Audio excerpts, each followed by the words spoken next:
everyone. Welcome to Dean's Chat, where we discuss all things podiatric medicine. My name is Dr. Jeffrey Jensen. I'm the Dean at the Arizona College of Podiatric Medicine and the host for the Dean's Chat podcast. Again, I'm joined today by my co-host, Dr. Johanna Richey. Hi, Johanna. Hi, Jeff. How you doing? I'm doing fabulous. How was your weekend? It was great. It was great. Me too. Seems like every time we turn around, we're back on the podcast. And this week we have a phenomenal guest, Dr. Kwasi Kwaadu. Dr. Kwaadu, thank you so much for joining us on Dean's Chat. Thank you for having me, Jeff. Thank you for having me, Joe. You're welcome. Absolutely. And what we are pretty informal here on Dean's Chat, so if it's okay with you, let's go with first names, Kwasi, Joe, and Jeff. Yo, easy enough. Fantastic. Well, thank you again, Kwasi, for coming on today. I feel like as soon as I met you, you and I have just been like, I just want to hang out with you and have excuses to collaborate on all kinds of different things. And we've had that opportunity through the AO Foundation, which has been wonderful. But we're really excited to have you come and talk a little bit about your experience for our audience. Just to give them a little bit of your background, Dr. Kwaadu graduated from Temple University in Philadelphia in 2005, completed his podiatric medical school work at Temple University as well, did your 3-year surgical residency program at Aria Health in Philadelphia, and then a 1-year fellowship under Dr. Justin Flemming with the Philadelphia Foot and Ankle Fellowship Program.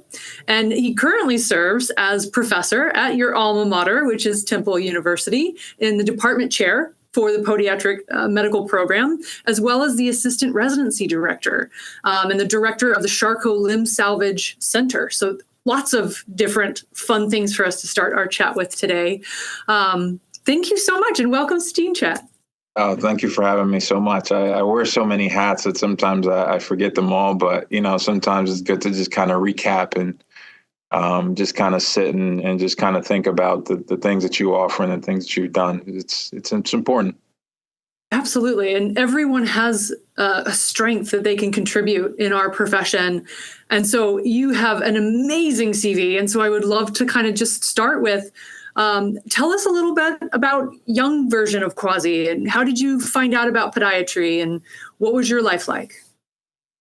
So I'm originally from Ghana. I think, before we began, you were kind of asking me about a little bit of my background. So my parents were originally in Nigeria doing kind of some missionary work. And so my dad was in Nigeria teaching. So that's where I was originally born. But we're only there for about 6 months of my life. And we transposed to Ghana back home. I was there for about 8 years. And then we went to Zimbabwe, which is kind of just north of South Africa. My dad was teaching there as well. So I came in the United States probably 1996 or so. Okay. I went to school here, learned, developed the culture, and kind of progressively kind of got into, the kind of the medical aspects of some of the biomedical science. In fact, a little known fact: before I even matriculated into college, my thoughts really were kind of thinking more so like kind of engineering and architectural stuff. I like to kind of be hands on, and I was kind of very artistic. And so I at the time, kind of at the beginning of my collegiate career, I wouldn't necessarily say I had a clear vision necessarily of my endpoint, but my uncle was a podiatrist. He actually practiced locally in Philadelphia. Now he kind of did more kind of in-office stuff, maybe did some in-office procedures. And so I kind of learned about podiatry loosely through him. And as I learned about it, I kind of got more into learning about the field. And I found that, where I was studying, Temple University actually had a school. So I kind of delved into it.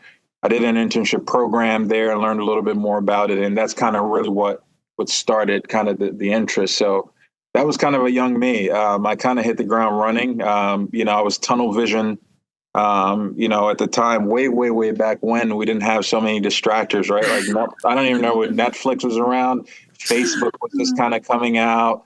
Certainly no Instagram, none of those things. And so, I had the opportunity to kind of really focus and, who knows where I would be if I grew up in this era with so many distractors. And we kind of talk about it. I know you mentioned, our affiliation with the AO, but we talk about student education. And one of the things that I recall really was sometimes we kind of get into this mindset where we think, younger generations, they're not kind of, up to par with our standards. And I think Chitra actually had said in one of our FEPs, the reality is if you were born in this era and you were subject and exposed to everything you currently were exposed to, you would be exactly the same. Mm-hmm. So, we are byproducts of our era. It's not a matter of, these people are lesser than. What do we do in our environment now? How do we kind of figure things out? And so, again, my journey, really, I was tunnel vision. I had the opportunity to kind of really focus and kind of really kind of pursue this without as many distractions. And as a consequence of that, I feel like I've been fortunate and I've been around, really good people who've identified certain gifts in me and kind of really helped kind of push me along. So combination of incredible work ethic, but probably even more luck and even more favor and even more good people just pouring into me. So that's been my journey. It's such a wonderful thing that, sorry, Jeff, I just wanted to talk because he just commented on something that is just so relevant. And, we just interviewed Mark Hoffbauer, who I know you also know. And he said that a very similar kind of an idea. You embody so much gratitude, Kwasi, and gratitude is one of those gifts, but you have a choice in how you approach it. And I love that you are one of the hardest working people that I know. I mean, just the laundry list of assignments and professional affiliations and things that you are involved with. But the fact that you still recognize the people that got you here, the people that supported you and found something in you and helped you find it, again, is such a testament to who you are. So as you've worked with both residents and students, and as you're talking about some of these generational differences, what do you think are the best attributes about this young generation? I think, there's an optimism about them that it's almost defiant, right? It's almost in fact sometimes, and I have to kind of really think about it sometimes when I see the ambition of certain students, and sometimes I think it's unrealistic, but I have to kind of step back and just recognize that, amongst however many that are unrealistic, there are about 3 or 4 who will actually shock you if you actually give them the opportunity.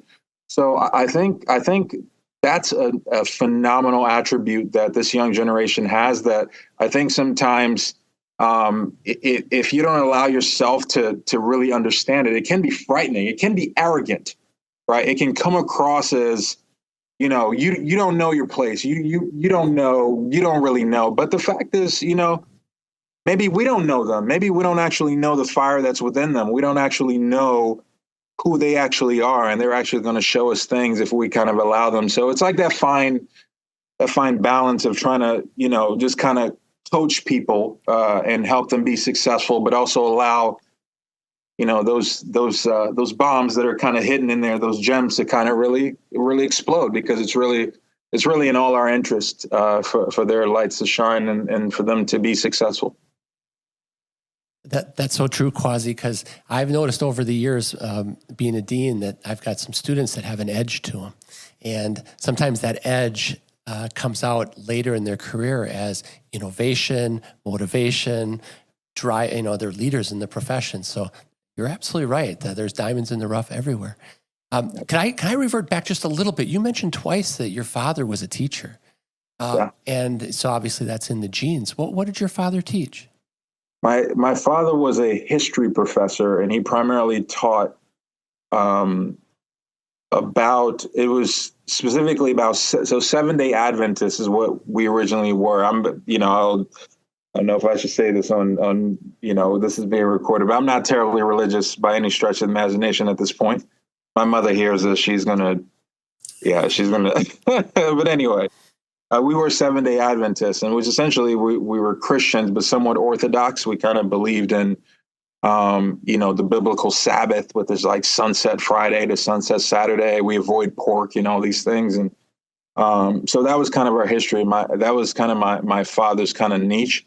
So he really sought to really teach about that aspect of Christianity particularly incorporated into the Ghanaian culture because we were Asante. We were like kind of from central Ghana. There was a lot of kind of immersion between kind of where, obviously colonialism and, from slavery, indentured servitude and all those things, all the way down to kind of, the time periods where there was kind of the voluntary component of these aspects, these transcontinental relationships. So that was kind of his niche. He kind of taught about those things. When you were young, could you appreciate those special attributes that your father had? Of course not. I don't even know if I still appreciate them now. The reality is he and I, actually, I don't want to get too deep, but our relationship never really necessarily been the best. We kind of grew our separate ways. I was more kind of, with my mother. And so, if he had them, I didn't recognize them, Well, certainly I was too young anyway, to appreciate it. I was kind of pointing out the ignorance of youth. I thought maybe you transcended that a little bit. No, I'm still too young. Maybe I'm still young.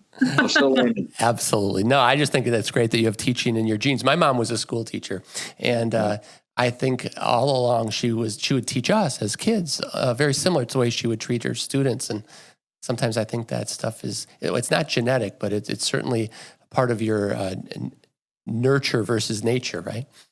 No question. I mean, I think about so much of how I teach and interact with students and how it's transitioned to my home and how I deal with my children, and then how I deal with my children kind of, I bring to work with me. I deal with I'm more patient with my students. I'm a little bit more understanding with, so, it all integrates. It all integrates. No doubt. Yeah. I didn't mean to go on too much of a tangent there, but thank you. No worries. No tangent at all. So you just mentioned your boys. Mm-hmm. So let's take a little bit of a shift in that transition. Mm-hmm. So life is more than just podiatry. And you have a very busy clinical practice as well as academic practice. Yeah. And you have a beautiful family. So can you talk about how you make that harmony between all those different facets? Oh, it's a facade. It's a facade. It's a total facade. Yeah, you're just like, just pedaling like hell underneath the water. They say that saying where it's just like, you're a duck, you look like completely cool on the surface, but underneath it's just like mayhem. I mean, that's just the reality. I mean, I think, and honestly, I'd even say I'm fortunate to be a guy because, in the patriarchal society that we're in, I can, leave, I can go work, and I don't have to necessarily think about my boys unless, we're kind of in this thicket of just kind of, planned interaction and that type of stuff. But that said, I try to, anytime I can, before, they leave out of school around 7:30. So if I have to leave out the house before then, I will, get them ready. Like, we'll have a little, brushing teeth and getting them dressed. And then, when I get home, and you try to like consciously try to make some time for that. But when you get home, particularly as the weather breaks, like I just got home and, we went for a walk around the neighborhood. Hey, let's get in there and enjoy some sun. But, the weekends are the times that you kind of really take advantage of that. But the fact of the matter is, and I think I really recognized this when I became a dad. I think when you become a parent, all the nonsense kind of stops, right? Like all the excuses kind of stops. You can't really fake things anymore. Like you're too tired. You know what I mean? There's just like an authenticity that just kind of comes into your life. And so you just, you do what you do and you just make time for, what you can. And, are you always going to make the right decision? Sometimes no. But, even still, it's about, net positives, right? So, you do what you can. And I know, whether they, even if I don't see them a day or two and they see me the subsequent day, it's like that excitement is there. So, you just make do, that's how it works, I guess. How old are you? They're twin boys, right? They're identical twin boys. They just turned 5 March the 4th. Kwasi's got a busy household. Yeah, for sure. And I see the staircase in the back. Has that turned into a slide? It's just like, I'm down in the basement escaping them, because otherwise they know where I am. They're going to, but yeah, it's like the banister, they slide on stuff, they climb on cars. Yep. Anything that, it can be made into a plaything is a plaything. And, I value and I love that, because again, another thing too, within the nonsense stops is like, when you have kids, you kind of, it's like, humanity unprogrammed, right? Like, before you learn religion, before you learn you're supposed to do this in life, there's just like this genuine, authentic living, right? And so it's just wonderful to just watch and see and experience, so it's great. And I can see your passion as you're talking about this, and I can completely see you in a classroom having the exact same experience, because nothing kind of puts teaching into perspective like becoming a parent. And I think you had said something along that same line, and I can just like see myself as a fly on the wall in your classroom right now, and I love it. Let's transition there for just a second. And you've had 12 years of teaching now? 12, maybe 13? I've been practice 10 years, but I guess, even as a resident, I was lecturing nationally, and so in some capacity, yeah. Tell us about your teaching style. Say that one more time. Your teaching style. What would you say your style is? Oh man, I think I like to analogize a lot. I think I don't even know how to describe my teaching style. What are the options? Can I get a multiple choice here? Yeah, exactly. No, I think the way that I teach is I try to speak colloquially, right? Like, I try to use dialogue that is kind of germane to my target audience, appropriately, obviously. And something that I know for me helps me when I teach is just, I try to recall my experiences when I was a student, and a lot of them, I remember them from like a concept. And we've talked about this in some of our meetings, but for an example, I'll give you. Many times when physicians, experts lecture about the topic of rotational ankle fractures, we talk about syndesmotic instability, right? And we, I don't know how many times we say that, but it's just kind of part of the conversation. Until you speak to a third-year student who doesn't explicitly understand that syndesmotic instability is an indirect way of referencing the target tissue, which is the deep deltoid ligament, right? And so I remember when I was a student, when that eureka moment hit me, I was I think I was a first-year resident, and I was like, "That's what people were talking about the whole time." Like, you're talking about this thing, but you've never actually explicitly mentioned it. And there's just a huge disconnect. And again, when you do these AO lectures, you kind of get that. There's this huge disconnect, right? There are these layers of kind of competency, right? You have the novice, and then you have the expert, and we're just so far apart. And so, remembering my experience as a student, I think helps me try to really emphasize certain aspects, and again, kind of really interacting with the students in kind of ways that kind of make them feel comfortable and give them the opportunity to kind of make mistakes. We joke, we laugh in class, and so I try to just kind of make it a comfortable experience, because it's hard to wake up at 6:30 and come to class and try to listen to some esoteric subject that you've never heard before, but you're supposed to hear it, understand it, and then ask questions, like, all in real time. That's not realistic. So my teaching style, I try to be a little bit laid back in my teaching style, with passion in the background. I'm not surprised. Lots of passion. Yeah. Kwasi, I have a question for you. Who influenced your career? Who are your mentors? I mean, I know Dr. Flemming's one, but yeah, Jensen Flemming is a huge mentor. He genuinely just gave me an understanding or a vision of kind of really podiatry and success that I never even had before I met him. I didn't even know you could do these things that I now do, as a podiatrist. So he was a huge, I mean, by far the most important man in my life. And not even just, educational, just like really granular stuff. For example, I'll just really get into the nitty gritty. He and I, we went to, I was a student. Actually, I was a resident. I went to an FACFAS conference. And he and I and another colleague, we went to a shooting range. We went shooting. We had fun, I took pictures to celebrate. And, I come back and, I'm celebrating and posting it on Facebook.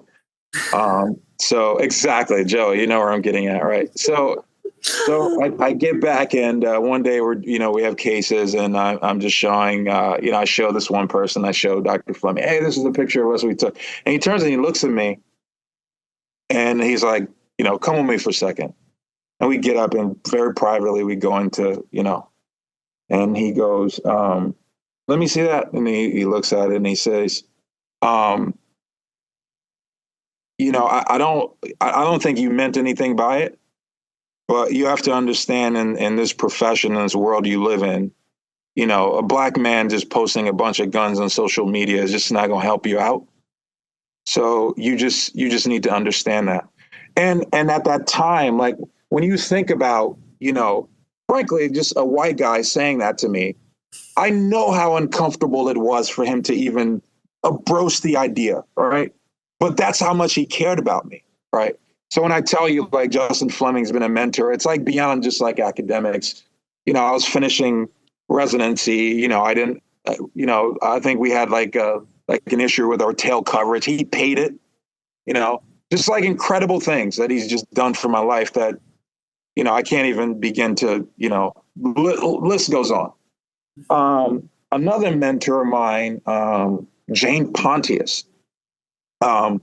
When I came to Temple University, Jane loves me.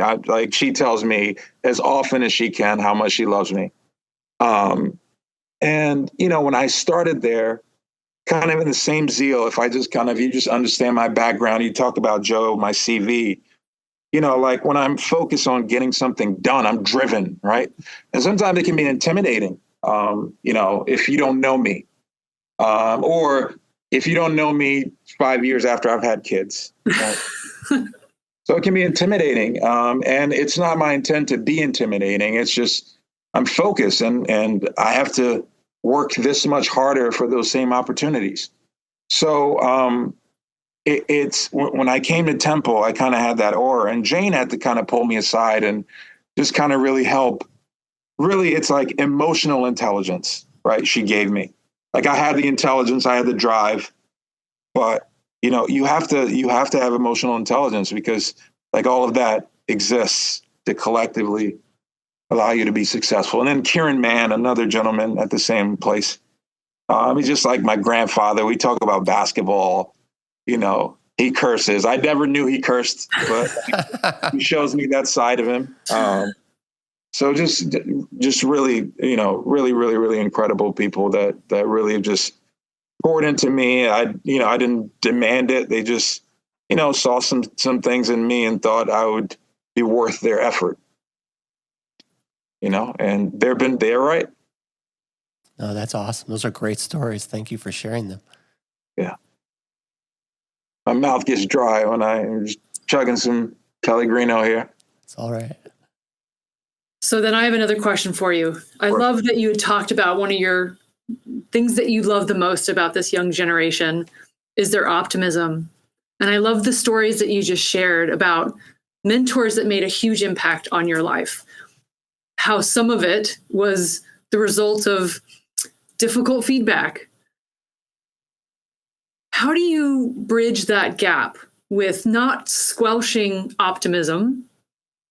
And maybe this is the better question. How do you help build emotional intelligence? How do you help them see maybe, hey, I love your optimism and your enthusiasm that you're going to shoot for the stars, but we need to talk about some things here. Like maybe we should consider X, Y, or Z. How do you bridge that gap, Kwasi? How do you even start that? I mean, I think, certainly if I'm really concerned about a student's kind of performance, I think, fundamentally, I think, private, I think you got to meet with those individuals privately. I think sometimes, generalizations, I think sometimes our students, particularly when they're in clinic, if you provide kind of generalized feedback, it doesn't help those individuals who need kind of really targeted, targeted feedback. So in those instances, I'll do it kind of, hush, hush, hey, listen, I'd like to meet you.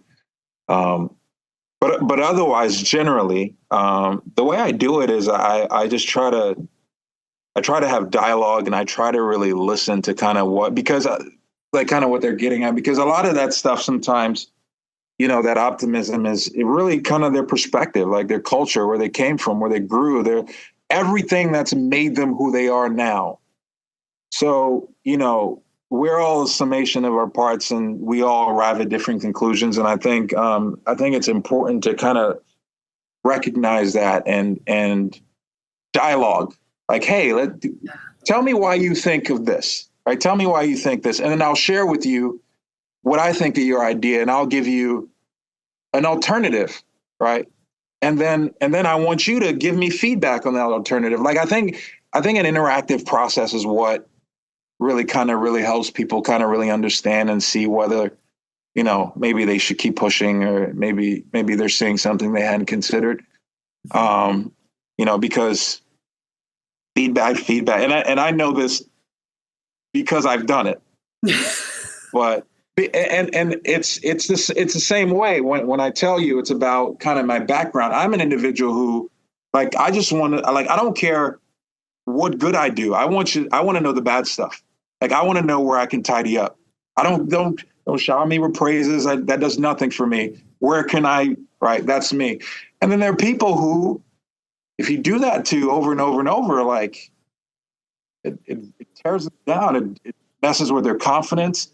It destroys them. So, you have to dialogue, and you have to interact with people and try to, like, get an idea what their motivations are, what their background is. Why do you have these aspirational thoughts? Why are you so bright-eyed? Yeah. That's what I try. When you're helping kind of counsel your students about externships along the same lines of everything you're just describing, because I think this is where it really, like, we're all different, right? And there are so many excellent programs out there. How do you help counsel your students to find what works for them? Like, what's your kind of framework? I think outside of, because they don't really counsel us prior to making the decisions. But after they've kind of gotten to the point, in terms of them evaluating a program and seeing whether they think that place truly is for them, I think number one, authenticity, and that can be challenging in as much as, you can lie to a program in a month, a program can lie to you in a month. You might not necessarily, you might be in a downtime where, maybe, some faculty members aren't operating. So you're at the place and, you're not seeing their actual surgical volume. I think all of those kind of will influence the appearance of things. So I think, dialogue is important. If you go to a place and, towards the end of that experience, I think, an exit interview and kind of asking genuine questions, I think, are important. It can be a little bit intimidating, but, you got to make a decision. So you need to be informed. But I think outside of any unusual kind of program scenario where you kind of have a normal kind of layout of things, I think, program fit is important. And I think one of the things is just kind of number one, seeing how the other residents are interacting with each other. I don't mean, it's all honky dory all the time. Obviously, you haven't slept in, 18 hours or what have you. Sometimes you might be cranky and, things might not come across clearly, but, how do they interact after they have, some difficulty amongst themselves? How do they interact at baseline? How do they interact with each other? Even when they're making fun of each other, right? Is it like brotherly, sisterly? Is it like mean spirited? Like pay attention to like the culture, and then one of the challenges too is, frankly, and I, even when I was picking out externships, I didn't even really definitively know my trajectory. And so sometimes it may be difficult to, say, oh, I want to be this person, or this is kind of, but try to just experience the experience. And what I mean is just like, be open to everything that you're seeing. You never know what you actually might like. You might have this impression where you want to do trauma all the time. And then you got to be in the OR in the middle of the night over and over and over. And you start to realize, oh, maybe I don't actually want this. But like, allow yourself to just kind of really just experience what's happening. How does it make you feel? Like, do you go home? Are you excited to go in the next day? Do you feel like, my God, like I never want to go to this place again? Like, listen to those things, because it'll tell you, despite, oh, I want to go to this place. I have one of my buddies, he wanted to go to UPMC so badly. And he did well, but he went to Northern Kentucky and he fell in love in Northern Kentucky. So just allow yourself to just experience kind of what's happening. And I think that's how I counsel my students.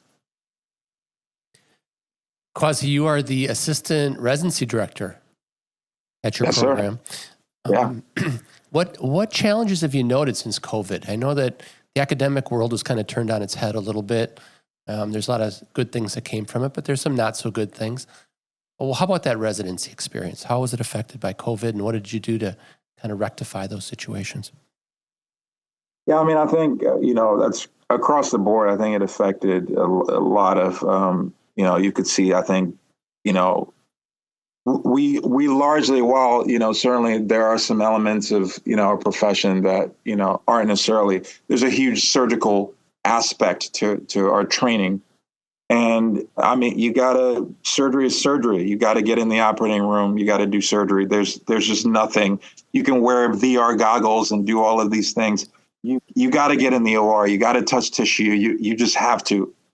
So without question, there are some aspects of their training that I think, has taken a hit, and we're trying to catch up. But you see it. And the thing is, certainly there are some people who inherently are talented in that, they don't require as much, repetition to kind of really grasp certain things. But, the rest of us, we gotta be in the OR, and we have to have those repetitions. And I think when you look at, the residency across the board, I think it's taken a hit. So some of the things that, we try to do is, with our academic sessions, we try to, there's some academics we do, journal club, we do some radiology stuff, but we try to, in a dedicated way, try to get in the lab, particularly when, things started kind of getting better. And honestly, hush, hush, quiet, but we were masking up, we threw on some N95s and, we were doing what we had to do. They say, you ask for forgiveness later, right? So we were doing what we had to do, but, those are some of the things that we did, frankly. That makes sense. And then what you just said earlier, we did an interview with Kyle Fiala, and he also said the R word, repetitions. It's so important. And that's the way we learn. That's how we ingrain things. So I'm with you. I asked the question because we see it in our admissions at the college. I think the students that were in college during COVID got the short end of the stick also. And so it's been, the reverberations are seen throughout the entire spectrum. So it's great to see you guys. We're doing your best. We're all doing our best to help with that situation. No doubt. 10,000 hours, right? Is what Malcolm Gladwell says, to be an expert. Yeah, it's a lot of hours. 10,000 hours. That's a lot of time in anything, but that's why you got to have the passion, Yeah. That's important. Because what we do is hard. I mean, I love what I do. But sometimes I gotta step back and take a break. And I can just imagine if I didn't love what I did, just like this would be. And the unfortunate thing is, I know people who don't love this, and, it's sad. It's a drag every day, but when you love what you do, it never feels like work. It's just, it's a bonus. It's just like, this is the life that I'm immersed in. It's just, I also happen to get paid for it, which is just an incredible, you talk about gratitude, Joe. I think that's a huge part for me. It's just like, I think about kind of my background, kind of where I came from, and just like where I am. I never in my wildest dream imagined where I would be. And it's just like, wow, this is incredible, so just enjoying that. Yeah. It's great. Yeah. One of my favorite quotes that somebody had said, it was just a person. It wasn't like a famous person, but the 80-20 rule, maybe somebody famous has said this, but he's like, if I can enjoy what I'm doing 80% of the time and 20% of the time I kind of hate it, I think that's a pretty good trade-off. And they were not medical. It was somebody that worked in tech. And it was one of those moments where it was like, that's really fair, because it's easy to sometimes feel like you're stuck in that 20%, and having that moment of gratitude. Okay, what are the things that I do enjoy, and how are they filling my cup? And maybe if that ratio is changing, then maybe look at the structure of your life and whether you want to make changes, right? That's the other beautiful thing I think about podiatry is, if you come out doing one thing, it's not like you have to stick doing only that one thing. And, we were talking a lot with Kyle, we are lifelong learners. So if you want to learn more, do more, get new skills, or transition a practice from hospital-based to private, or private to hospital, or research or academic, there are opportunities, but nobody's going to open the door for you. You do have to kind of go out and do the legwork. You got to show up. You got to put in the effort to get there. So just mirroring off of when you said, when you love what you do, and I totally agree. And I think it's important for people to remember, it doesn't mean that you love it 100%. And it doesn't mean you love everything. Like, nobody loves charting, right? Or I will be shocked if anybody truly would say to me that they love their charting, right? And so to me, that is very much in the 20%. But as long as that's where it's staying, that's a pretty good trade-off. That's great. I don't think I've ever heard that before, but I think that really puts things in just incredible perspective, because when you think about it that way, it's like, 80% is all pretty good, Yeah. No, that's great. That's great. I love that. I'm going to borrow that. Go for it. Spread the word. Absolutely. So speaking of 10,000 hours to be an expert, you've easily put 10,000 hours into research. Can you talk a little bit about what you either love about research, or how you got into it, or both, and what you think is really important about research? Oh, man. I think the thing that I value the most from research is obviously recognizing kind of such a variety of kind of, management platforms for a host of different things. But I think one of the things that is the most important thing that I think really I take away from research is that particularly as physicians, and I think one of my friends who's like he's into finance. He kind of talks about specifically how doctors are like, the worst type of clients. And he says, it's because doctors are so smart that they don't recognize that in this one realm that they're dumb, right? So they make bad decisions. They don't allow themselves to be, to frankly be humble, right? And recognize, frankly, you are really smart in this realm, but in this realm you're not. And I think research allows us, when done intellectually, honestly, allows us to be able to kind of really authentically look at what we're doing, what we think is good, and really just make that determination whether it's actually accurate or not. For years we've been microfracturing people, and we're learning that maybe that's not a good thing, right? And it just allows the evolution. It just allows, us the ability to kind of really recognize, there's really a variety of ways of kind of managing things, and it's important to kind of recognize that. I think that's an important thing in research.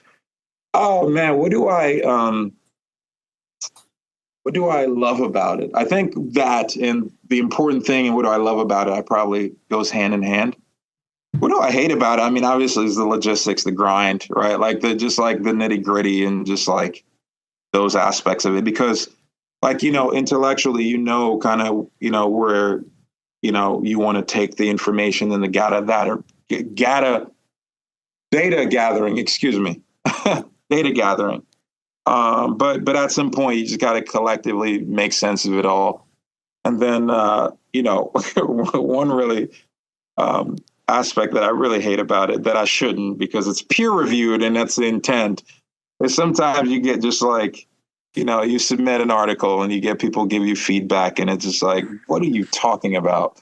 Did you even read the rest of what I'm trying to like? I answered this question. It's just like those things. And it's just like, just learning to be humble and just like go through the noise, those things, but they're silly things. So I don't think there's anything that I would definitively say, oh, I dislike about research. I enjoy it. I really do. I love your discussion about doctors and finance. Kwasi, if I were to ask you this question, what's the perfect combination of IQ and EQ at high levels? 50-50? 60-40? The thing is, until like probably the past 2 or 3 years, I'm very objective. And so it's just in my mindset that, objectivity is right. But again, all of that is built on my perspective, right? It's coming from, the foundation that I was created upon, right? What's right is right. I mean, it's clear as day. But the fact is, man, even if you look at the political landscape, you see that, truth and fact isn't necessarily all that matters, right? Right. So, if you had to pin me, I think I would want to have emotional intelligence of 90%. Wow, I'm liking that. I didn't want to go there, but I like that. Yeah, I think, man, particularly in the chair position that I'm in, I think, managing people's emotions is just incredible to me. Like how delicate it is and how consequential it is if you don't manage things well. I think you can get away not being really, really academically smart, but being savvy and knowing how to read people and how people feel. I think you can get far with that. I think you can get further with that than the reverse. I'm with you. I agree wholeheartedly. And I think that's where we're going now with soft skills. I tell students all the time, and Joe's heard me say this, you got to be great at all the things that take no talent. But maybe EQ is a talent, right? Yeah. Attitude and gratitude. And it's an interesting, there's some dichotomies going on there. And I think it's great to discuss. Thank you. I love it. I love your take on it.